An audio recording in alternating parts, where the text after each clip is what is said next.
What's up? Okay, this is obviously a response to Eric Page's video, which was a response to my last one on chess and the thought experiment thing that I was doing with it. As I said in the text, first of all, I have to say this. I like the point that you made. The points, actually. You didn't just give one. You gave plenty of good ones. I really like the perspective you brought. I really appreciate that you put those points up there, because actually these were some of the things that I was hoping that people would slowly begin to discover on their own while thinking about some of the things I put up in my video. Even though I said it was a thought experiment, and it was also, I did leave a lot of things out, because many of the things that you state about how chess can relate to real life is something that I actually already knew, and this was a way for me to describe it. I will admit I didn't know about the history behind the movement of the pieces though. Like, I didn't know bishops were actually supposed to represent ships. I thought they were actually supposed to represent, actual priests, like, bishops back then, and the diagonal way they move was sort of supposed to represent kind of like the mysterious way that religion always worked in people's minds back then during those days. Like, how it just kind of blind, like, how bishops sometimes just kind of sneak up on you when you play chess? Like, this just seemed to come out of nowhere. And I guess this was to represent how bishops with their religion can sometimes blindside kingdoms, or they seem to be so mysterious with their so-called connection to God, their mystic powers, or whatever BS you want to put on. But, that's, you learn something new every day, By the way, that's, if you hear any noise in the background, it's my wife and my housemate watching TV. As I was saying, to get on with the points. When I first came up with this, this was like years ago. I was still living in New York, and many of the things that you were bringing up about how, the gods using people. First, I went through it. I used it with discussing with religion, because back in my younger days, like I said in the last video, I used to have debates with religious people all the time. And this was when I came up with this. I later on presented it to them, and it's like, you should look at your scriptures and really think about, are you being played? But then later on, as I was discussing this with a few of my friends in college, like hardcore leftist types, I was then saying, don't you think this is the same way with government? Because we do have an elite class ruling us. If you check out some of my other videos, you'll note that I touch on this quite a bit. And I am trying to get people to understand that we're not living in a democracy, we're living in an oligarchy. We always have. And that's ruled by elite. It's not ruled by the people, which is a democracy. It's ruled by elite. Oligarchy. That's what we're under.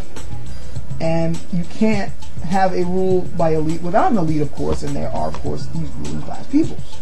They're the ones who call the shots, and they're the ones who, make all the important decisions, to borrow a line from George Carlin. And they pretty much are the ones who get what they want. And since people... See, that's one thing that is hilarious about all this, and it's also one of the reasons why I've always been trying to get people... My thing is always a focus on perspective. The clearer your perspective is, the clearer your perceptions of what's around you is, the better you can deal with it. There's so many people in this country who want to change things for the better and want to, fix the system or fight the power or whatever the hell it is they want to do. But my argument with them many times is that they need to understand what they're going up against first before they can even think about coming up with some type of plan to deal with it. There are too many people in this country who have the wrong impression of what their country is and how it works.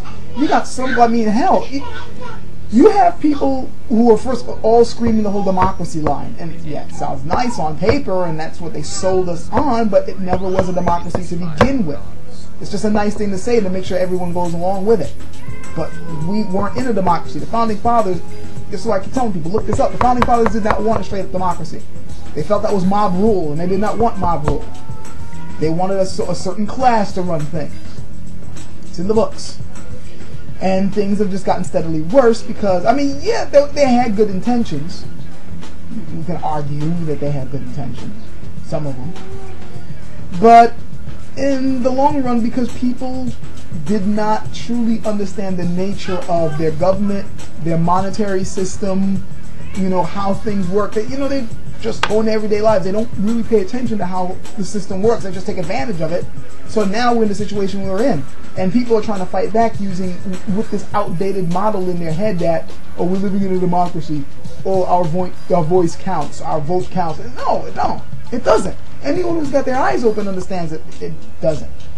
If you're trying to solve the problem, you need to understand what the problem is to begin with. If you're going about the problem thinking it's completely something, it's something else, you're not going to be effective at solving it. It's like, trying to fix a car. You think it's the radiator that's the problem, but it's the engine. You fix the radiator, whoop-de-doo, the car still can't run because it's the engine. Or you working, or maybe to make it a little bit more apt, you're working on a Buick, but you're working on it as if it's a Mercedes. Yeah, there's certain things that might be exactly the same, but there are a few things that are a bit different. You need the right parts for the right car if you're going to try to fix it. Same thing with the country. This is an oligarchy. Now, if you don't want to live under an oligarchy, and I'm pretty sure a lot of people don't, then you got to tackle the problem on that basis. If you're going to try to, if however you want to, which I find few people do, but if you want to, then okay, maybe but then you want to fix the oligarchy, then you can do it on that basis. But you have to understand what you're dealing with first. That's my argument. And I guess I kind of went off the topic of what we're supposed to talk about.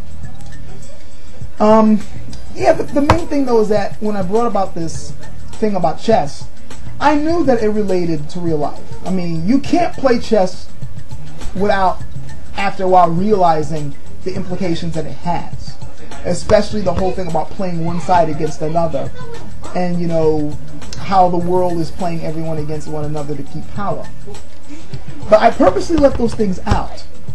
Normally I don't. If you check out my videos, you'll notice that I'm very, very blunt on some of these things, and once or twice I've gotten into a couple of little debates or arguments because of them. But for the most part, I'm just pretty blunt. But I notice that when I say these things, the people I tend to attract are people who agree with that anyway, And those aren't exactly the people I'm trying to reach. I mean, in one sense, yeah, I am trying to reach them because I like discussing things with these people. These are intelligent people. You can't help but further your own understanding when you are surrounded by intelligent people. And thankfully, a good number of my subscribers are some damn intelligent people. And many of the people who comment who aren't subscribers are also pretty intelligent for the most part. But the people that we're trying to get this message across to are the people who don't know this stuff. Those are the ones we're trying to reach. So I figured that when I put this out, let me not necessarily throw that in. Because if I throw in the part about, how this represents, the elite playing against the citizens, and we happen to represent, we're the pawns, and that, you got two opposing sides, but they're really working together. I mean, anyone with a brain can realize the Democratic and Republican parties are working hand in hand. Corporation and government's working hand in hand. Hell, we can even go with certain countries. It may look like one country is really pitted against another, but they're really not. It's just a power play. So I could throw that all in, and yeah, people would be like, yeah, you're right. But then I would end up, once again, just reaching the people that already know this. If I just simply go, this is a thought experiment, and just think about this. Just think about this idea. They're going to be like, wow. And if you notice, some of the comments I got on there, some of them aren't even people who've subscribed to me. Or if they have, I haven't seen them before. But they're like, wow, this is a good idea. Wow, I didn't think about that. That's cool. It's going to get the wheels turning. And sooner or later, it's going to, whether it's a day from now, a month from now, a year from now, whatever, it will... Ideas tend to stay. Ideas that you think are really, really cool tend to stay in your brain for a while. You might forget about them, but they're there, and then one day it just clicks, and you're like, whoa, wait a second. That dude back then who said, hold on, I never thought, that's a new way of doing it. That's what I'm trying to do. Gotta plant seeds. So, yeah, that's why it was a bit vague. But just in case you might be thinking this, I'm not faulting you for putting your response. I'm really glad you did, because it will help things along. I guess I'm kind of defeating the purpose of my video in the first place by explaining my intentions now, but the video's already out there, and it's not like everyone who's seen that video is automatically going to see this one. But even if they did, since they've already saw that idea and they've accepted it, now they've moved on to this one, they don't necessarily have to agree right now, but it's just something to get them to think about, I just wanted to kind of open the door a little bit, but I didn't want to kick them, through the door to these type of ideas. So, yeah. Anyway, that's it. Just want to thank you for the response. I checked out some of your videos. I like them a lot, so I subscribed. And look forward to seeing some more of your stuff in the future. So, catch you later.